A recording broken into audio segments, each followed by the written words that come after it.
So one little thing I want to clarify, because I hear a lot of things in circles of psychology, counseling, and therapy sessions, and a big misnomer is that we all have choice. So maybe we do as adults, but let me help back that train up to childhood, okay?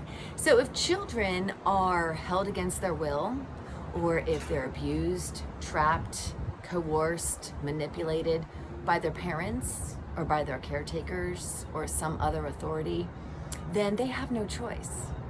So what happens is parts of them that are under that extreme duress, they are made to cope, to survive, if you will. And so they're going to come up with don't react, don't feel. They're going to come up with dissociation, maybe go to the ceiling, so they're looking down from a perspective without emotion. They may be conditioned to become very submissive. They may be very anger-ridden. I know that was the little tagline that people gave me for quite some time. Angry Angie, angry Angie. And now I've bestowed upon myself authentic Angie, because what I want to appropriate is we do not have choice as children. And because of the lack of that choice, we become ridden by these parts that usurp our ability to respond. And therefore we react out of that pain that happened during the onset through all kinds of bad behavior, if you will.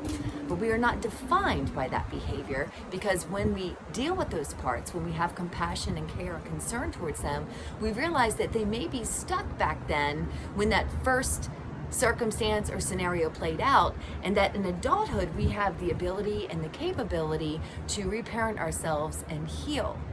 That's because our brains are that complex. But please, let's just not go around shaming people because they should have made a better decision when in childhood they didn't have that opportunity.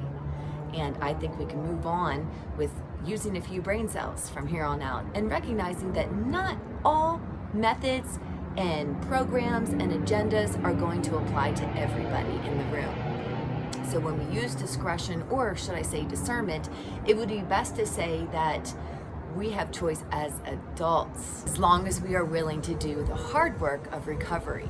And that will take time. It is an investment. It is not for the weak. It will be for those that are willing to say, I'm not responding from this present circumstance. This feels old. This feels familiar. And then when you're able to break down those patterns, those cycles that have played out in your life, you will find extreme relief, and those parts will work for you instead of against you.